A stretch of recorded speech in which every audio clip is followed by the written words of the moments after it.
Un saludo para todos nuestros hermanos y amigos de la iglesia de Passaic. Es un privilegio poder saludarte en esta noche y a la vez queremos darte la bienvenida a este programa. Gracias por estar conectado con nosotros en esta hora a través de las redes sociales. Quiero invitarte en esta ocasión a abrir la palabra de Dios para juntos estudiar un precioso mensaje que encontramos en el Evangelio según San Juan, capítulo 17, versículos del 1 en adelante. Pero antes de abrir la palabra, vamos a hablar con el escritor. Este es el único libro que posee el ser humano que puede hablar continuamente a través de las edades, en todo tiempo, con su escritor, porque su escritor vive, reina y permanece para siempre. Oremos. Querido Padre, gracias por este día que nos has regalado. Gracias por la oportunidad de estar conectados a través de las redes sociales para juntos estudiar el mensaje que tienes para nosotros en esta hora. Y permite, buen Dios, que sea de ayuda, de inspiración para cada una de nuestras vidas.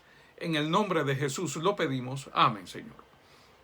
En el Evangelio según San Juan, capítulo 17, allí encontramos una oración preciosa y poderosa que tuvo nuestro amado Jesús junto con sus discípulos.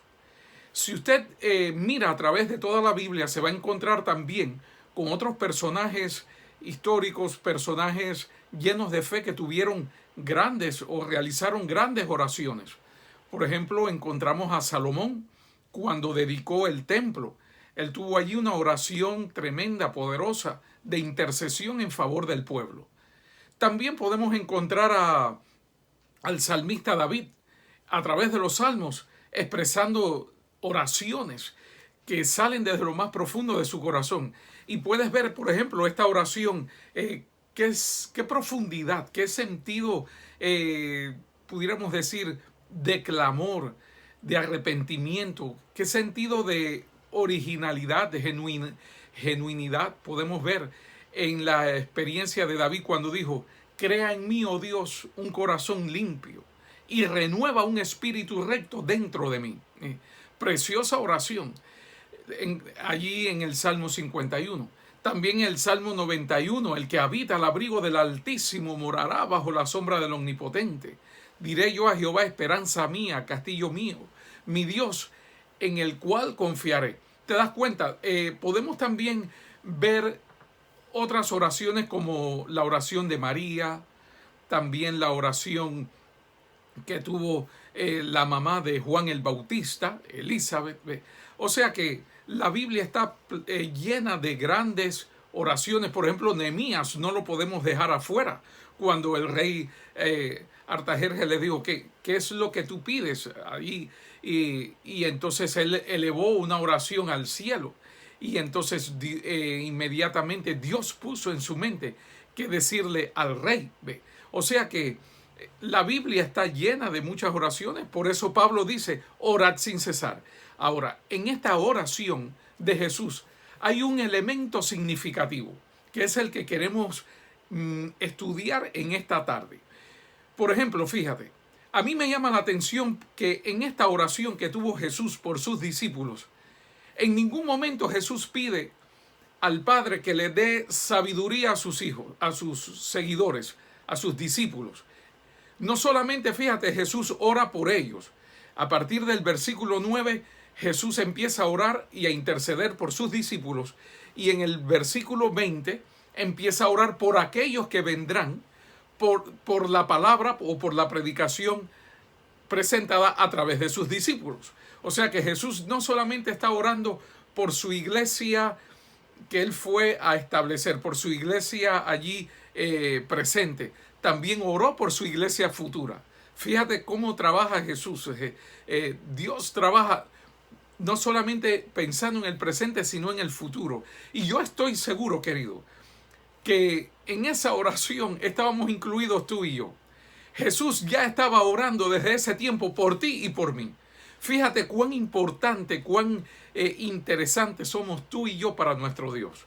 Ahora bien, Jesús aquí no está orando tampoco para que Dios le dé tacto, prudencia, elocuencia, un espíritu de liderazgo a sus discípulos. Jesús no ora por eso.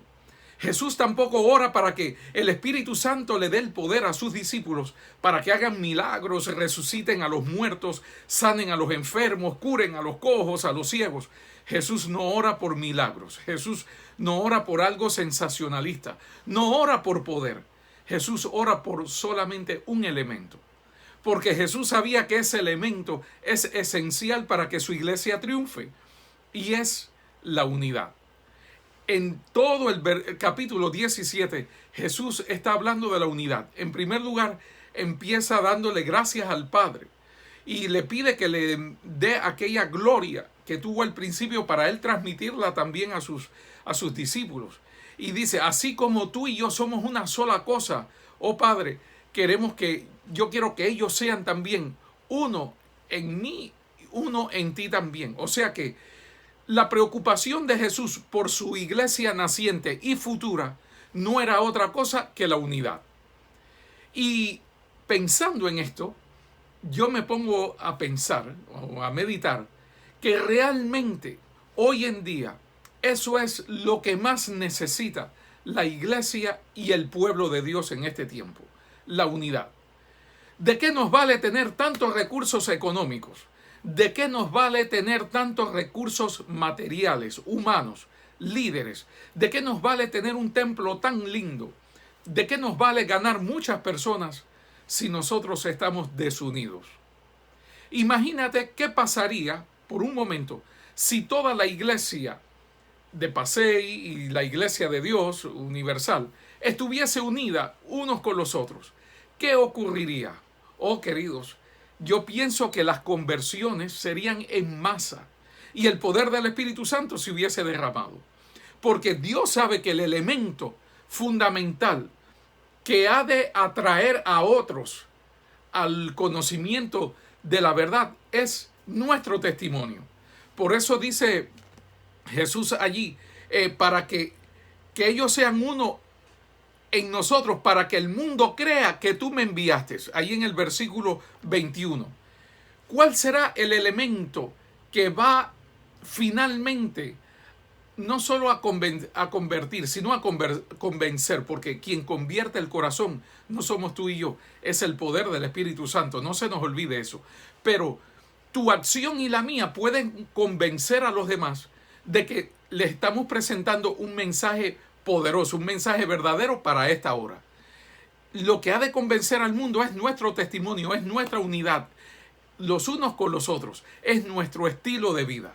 Imagínate que prediquemos muy bien, que tengamos un programa misionero como nadie, que tengamos actividades como ninguna otra iglesia, pero cuando la gente llega a nuestra iglesia, ven que hay desunión, hay conflictos, unos echando para un lado, otros alando para otro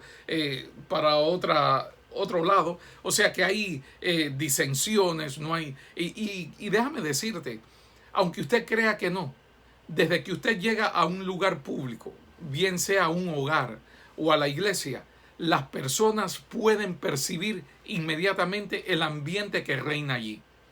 Si en el hogar hay problemas de división, contiendas, peleas, yo no sé qué pasa, querido, pero eso se percibe en el ambiente.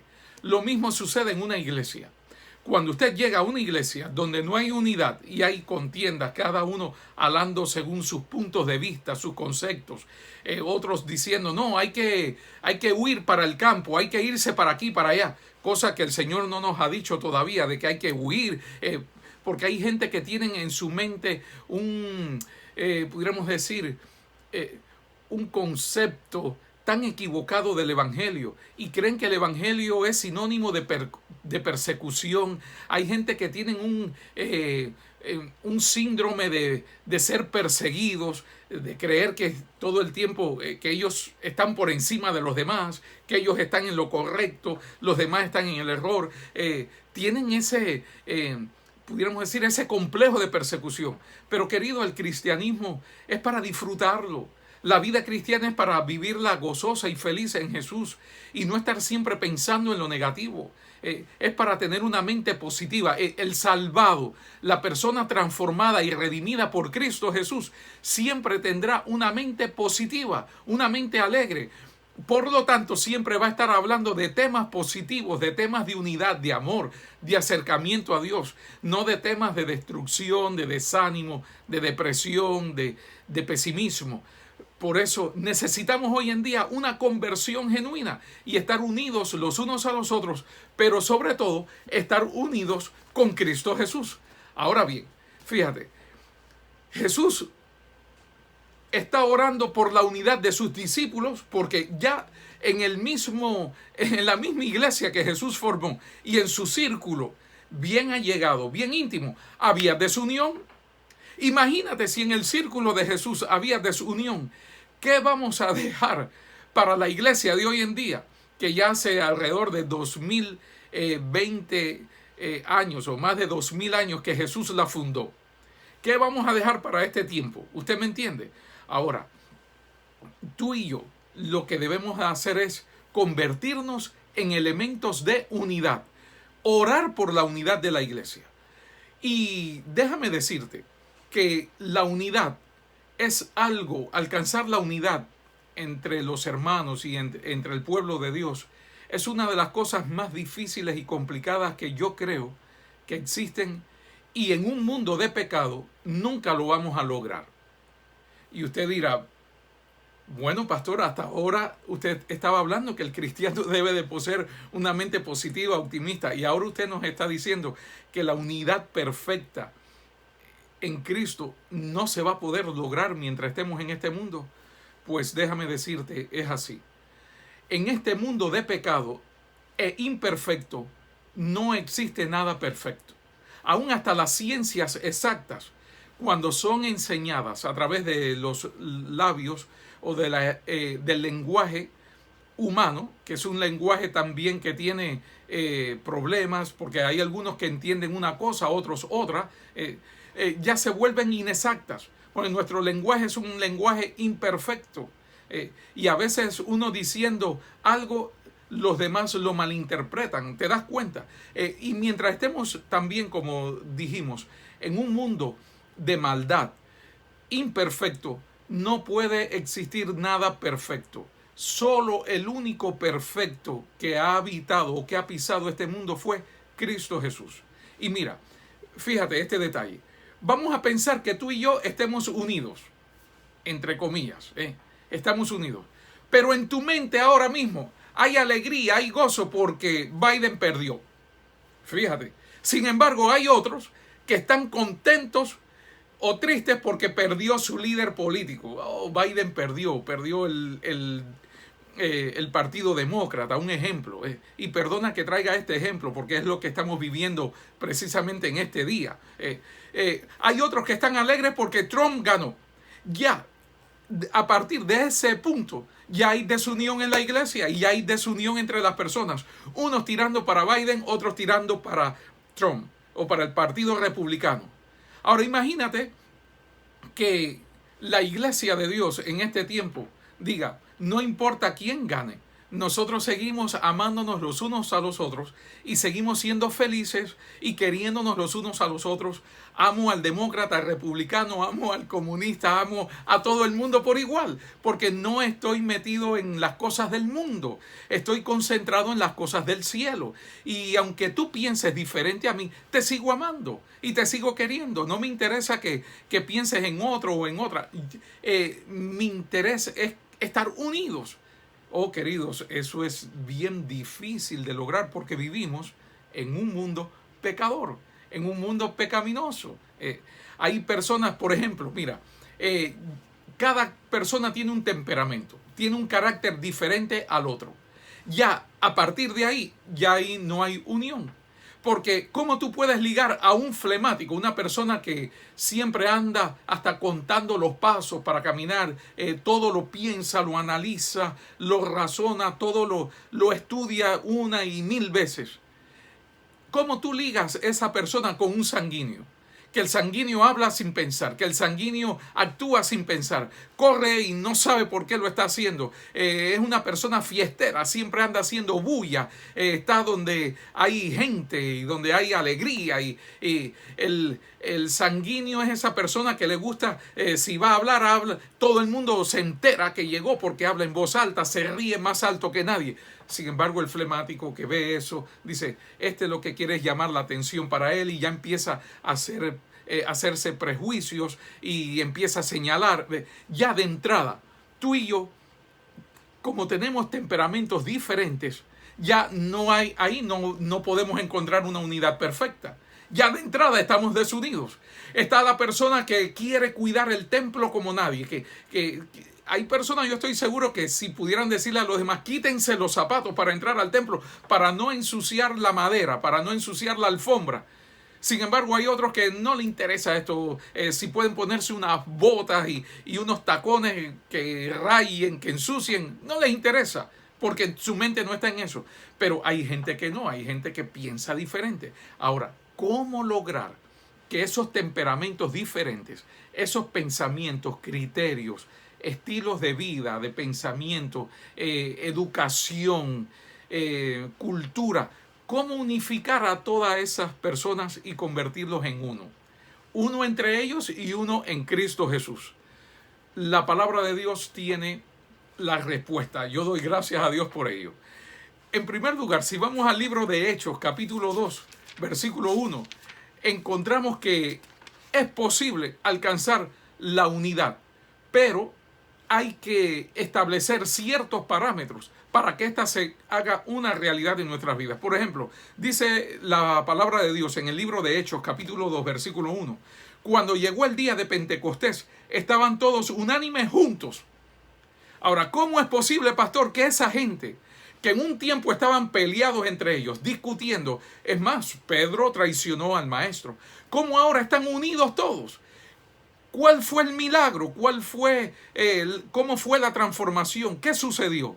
Oh, queridos, no hubo ningún milagro, no hay ningún secreto, pero sí había un elemento para lograr esta unidad entre todos. En primer lugar, había una necesidad común, había un propósito común.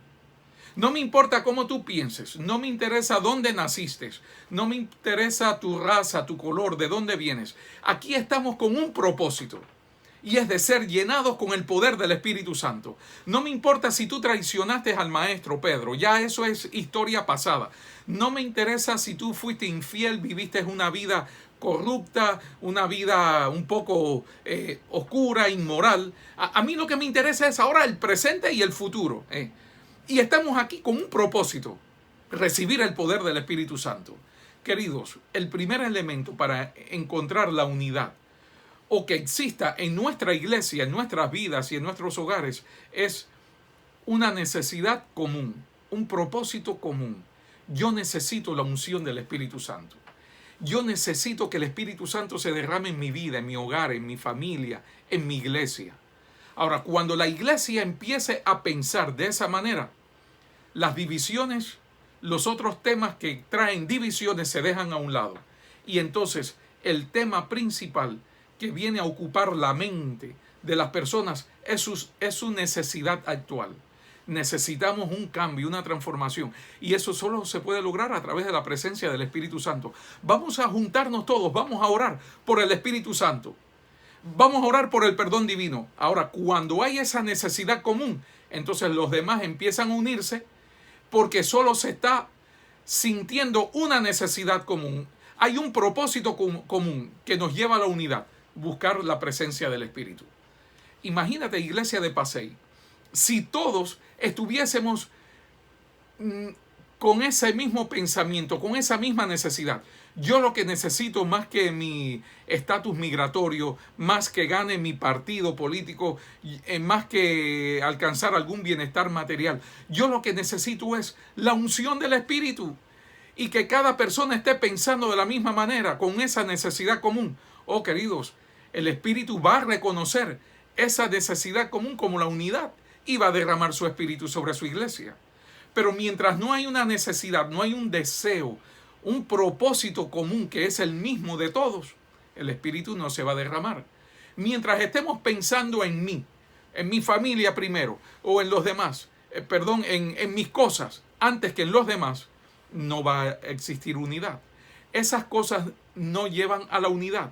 Lo que lleva a la unidad es una necesidad, un propósito común. ¿Por qué me estoy reuniendo en mi iglesia? Cuando puedo quedarme en mi casa. Porque desde mi casa puedo ver el culto también y puedo adorar también. La pandemia lo ha demostrado.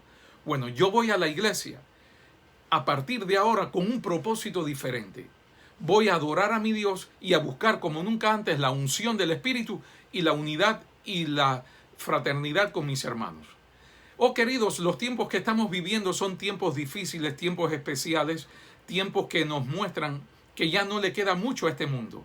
No es el tiempo para gastarlo en competencia los unos con los otros, en traer viejas diferencias. Es el tiempo de decir, voy a borrar de mi mente el pasado y voy a concentrarme en lo que tengo por delante. Como decía Pablo, ciertamente prosigo al blanco del supremo llamamiento en Cristo Jesús.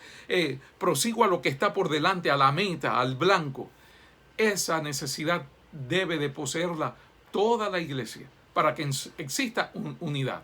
Entonces dijimos que lo que ayudó o lo que contribuyó a que el Espíritu Santo se derramase en el Pentecostés no era la unidad que ellos tenían, fíjese. Lo que lleva a la unidad de los apóstoles en el Pentecostés fue su necesidad del Espíritu Santo. Entonces, cuando ellos sintieron todos esa misma necesidad, existió la unidad, vino por resultado la unidad, y entonces el Espíritu Santo, cuando vio esa necesidad, ese clamor de ellos, envió su Espíritu. Segundo lugar, otro elemento que promueve a la unidad de la iglesia es la unidad de acción. Cuando todos nos unamos trabajando por una misma cosa, entonces la unidad va a existir. Yo recuerdo en mi país todo el tiempo, y ahora hoy en día estoy practicando casi, no todos los días, pero más o menos 3 veces a la semana monto bicicleta. Tengo una bicicleta, algunos lo saben, una bicicleta estática, monto ahí, pero también, gracias a Dios, me conseguí una bicicleta de carrera y entonces corro con algunos pastores y miembros de la iglesia. Por ejemplo, el domingo pasado hicimos 40 millas. Otras veces hemos hecho 24. Hubo un viaje que hicimos 50. Ahora, no me preguntes cómo llegué a la casa. Esa es otra historia. Bueno, en nuestro país, el transporte, el medio de transporte era la bicicleta. Y aún hoy acá veo también la misma historia. No el transporte, pero algunos lo tienen como un deporte, una manera de hacer ejercicio. Y precisamente el domingo pasado, mientras montaba, me encontré con un señor, como muchos que me encontraba en mi país, con unas libritas de más. Pero estas libritas de más eran un poquito exageradas. Él rondaba en las, yo pienso más o menos, en las 320, 340 libras. Y cuando yo veo a ese cristiano montado sobre esa bicicleta, con aquella protuberancia, aquella exuberancia de carne, de salud, yo dije, ay Dios, qué pena sentí. Déjame decirles, les voy a ser sincero, sentí una lástima, una pena por aquella bicicleta. Yo decía, pobre bicicleta, así hay muchos en este mundo, tenemos que cargar con una cruz tan pesada que es casi imposible. Y yo decía, los rayos se van a partir, la goma se va a jorobar. Y más que las bicicletas de carrera, usted sabe que sus llantas son finitas para que sea más ligera a la hora de correr. Sin embargo, las llantas estaban en perfecto orden, ningún rayo de la bicicleta se partió. Y yo dije, ¿cómo estas bicicletas pueden aguantar tanto peso, siendo tan frágiles? Porque te caes con una bicicleta de esas de carreras. Hay algunas, estamos hablando, que cuestan hasta $10,000, $15,000, una bicicleta de carrera buena. Y son bien frágiles después de todo. Imagínense, muchas de ellas son hechas de fibra de carbón. Ahora, ¿cómo aguantan tanto peso? El detalle es que todos los rayos de la bicicleta, y usted sabe este principio físico, convergen en un mismo punto. Entonces, cuando toda la presión es ejercida sobre ese punto, se reparte en forma equitativa a todas las partes de la rueda, y entonces existe la misma presión, la misma fuerza en todos los puntos del aro o de la rueda, y por eso la bicicleta, las ruedas no se joroban, ni se rompen, ni los rayos se parten, porque mientras todos están unidos y convergen en un mismo punto, el trabajo se comparte de forma equitativa y es más llevadero. Cuando haya acción, unidad de acción, queridos, entonces va a existir la unidad. Cuando todo el mundo se une, ya el trabajo y la responsabilidad no recae sobre una persona o dos, sobre el pastor o los ancianos, sino que toda la iglesia aprende a llevar el peso de la responsabilidad, y así la carga es más ligera y el avance es más rápido y es más seguro. Pero mientras el peso cae sobre un grupo de la iglesia y hay otros que están exentos, entonces la iglesia cojea, se joroba, en algunas partes se parte, se quiebra, y por eso la iglesia está cojeando, porque no hay una unidad para llevar el peso de la responsabilidad entre todos.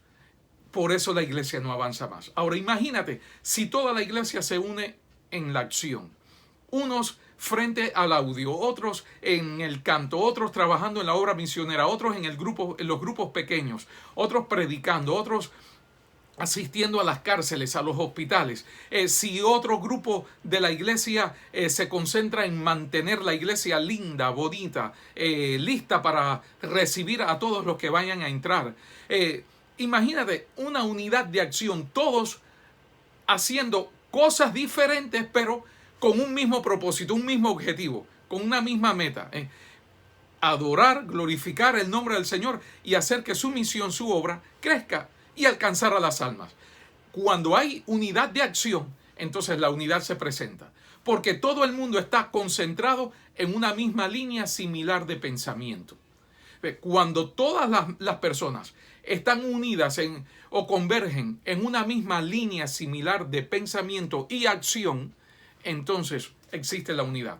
Por eso es que en el Pentecostés todos estaban actuando en forma unánime. Fíjate, con criterios, pensamientos, culturas diferentes, con educación diferente, pero ellos dejaron todos esos elementos a un lado y pusieron en prioridad lo fundamental, es unidad de acción, unidad de una necesidad común, unidad de propósitos. Cuando ellos dieron prioridad a estas cosas, la unidad surgió. Oh, querida iglesia, tú y yo tenemos que despojarnos de cosas que inhiben y corrompen la unidad. Y por lo general son cosas, criterios personales, el yo, el orgullo, la suficiencia propia, yo primero. Cuando quitemos todo eso, la unidad va a existir. Último elemento, un lenguaje común. Cuando toda la iglesia tenga un lenguaje común, tenga unas mismas palabras, que las palabras sean ganar almas para el reino de los cielos. Cuando nuestro lenguaje sea el lenguaje de agradar a Dios, servir a Dios, proyectarnos hacia la vida eterna, que haya unidad de propósito, unidad al hablar, al actuar, entonces la unidad se va a presentar y se va a hacer presente en toda iglesia. Qué lindo si todos hablásemos el mismo lenguaje. No me refiero ni al español ni al inglés, sino al lenguaje del amor. Que todos nos amemos los unos a los otros. No es fácil amar a aquellos que tienen un carácter un poco áspero. Pero ahí está el punto. ¿Por qué tenemos un carácter áspero? Porque ponemos nuestros problemas y nuestro pasado y nuestras ansiedades y temores del presente y del futuro por encima de las cosas que deben de ser prioridad en nuestra vida. Y lo prioritario, lo primero es Dios. Segundo, la gente. En tercero, yo. Cuando nosotros tengamos ese orden de prioridades, va a haber unidad en la iglesia. Pero no puede haber unidad en nuestras vidas, ni aún en el hogar tampoco, cuando yo pongo mi persona en primer lugar. No va a haber unidad en el matrimonio si yo pongo mi nombre, mi persona, mis gustos, mis prioridades en primer lugar. Cuando yo aprenda a cederle la oportunidad a los demás, entonces va a haber amor, compañerismo, unidad va a haber entonces buenas relaciones. Por eso Pablo decía, queridos, y ahora entiendo, no mirando cada uno por lo suyo, sino por lo de los otros, estimando a los demás como superiores a uno mismo. ¿Quieres entonces que exista la unidad en la iglesia de Pasey? ¿Quieres que exista la unidad en la iglesia de Dios, en nuestras vidas, en nuestros hogares? Pongamos a Dios, a su causa, a la gente en primer lugar y luego nuestros intereses. Por eso es que en el Pentecostés, cuando el Espíritu Santo vio la unidad que había entre aquellas personas, dijo, óigame, yo tengo que descender y habitar con esta gente, porque nunca he visto tanta unidad y compromiso en un grupo especial en la tierra como este. Vamos a darle el poder, vamos a acompañar la obra que ellos van a hacer, porque están unidos para actuar, están unidos en el lenguaje, quieren predicar un mismo mensaje, están unidos en su necesidad común, en un propósito común. Vamos entonces a darle el poder para que lo que ellos van a hacer tenga buenos resultados y no solamente presentes, sino eternos. Por eso fue que el Espíritu Santo se derramó en el Pentecostés. Luego que el Espíritu Santo se derrama, entonces la unidad se perfecciona. No llegó a un extremo perfecto, pero se unificó aún más. Pero fíjate, recuerda, el Espíritu Santo no se derrama porque había unidad, no. Hubieron otros elementos que fue lo que llevaron a la unidad. Unidad, necesidad común, un propósito común, unidad en el lenguaje y unidad de acción. Cuando todos ellos convergieron en esos puntos, existió la unidad y entonces el Espíritu Santo se derramó. Queremos una vez más que en la iglesia de Pasey el poder del Espíritu se derrame como nunca antes. Necesitamos poner en práctica estos elementos esenciales en la vida espiritual para alcanzar la unidad. Que Dios te bendiga, que Dios te guarde y ojalá que Dios permita que hoy y siempre podamos estar unidos los unos con los otros. Unidos, recuerda, en una necesidad común, en una acción, unidos en acción y unidos en un lenguaje común. Que Dios te bendiga, te guarde. Vamos a orar para concluir esta meditación.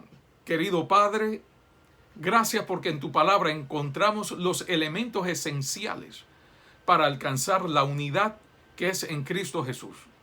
Permítenos en primer lugar estar unidos a ti, luego unidos con los demás. Es que cuando estemos unidos contigo, la unidad con los demás va a venir como resultado. Porque ya no vivimos nosotros, sino vives tú en nuestras vidas. Y cuando Dios vive en nuestras vidas, entonces hay amor, hay paz, hay compasión, hay compromiso. También va a existir el elemento de la cortesía y la comprensión para con los que nos rodean. Queremos, buen Dios, poseer esos elementos necesarios hoy en nuestras vidas para alcanzar la unidad en Cristo y entonces luego recibir el poder del Espíritu Santo. Danos tu gracia, tu misericordia. Sé con aquellas personas que están enfermas físicas y también espirituales. Manifiéstate en sus vidas. Y una vez más, ponemos la iglesia de Pasey, su pastor, sus líderes en tus brazos de amor, para que tú les sigas bendiciendo y prosperando hasta el fin. Y pronto juntos, por haber permanecido unidos y fieles a ti en esta tierra, podamos encontrarnos contigo en casa, en nuestro hogar celestial. Es por amor a Jesús que lo pedimos todo y te damos las gracias. Amén, Señor. Que Dios te bendiga y ha sido un placer poder estar en esta noche compartiendo la palabra contigo. Feliz noche.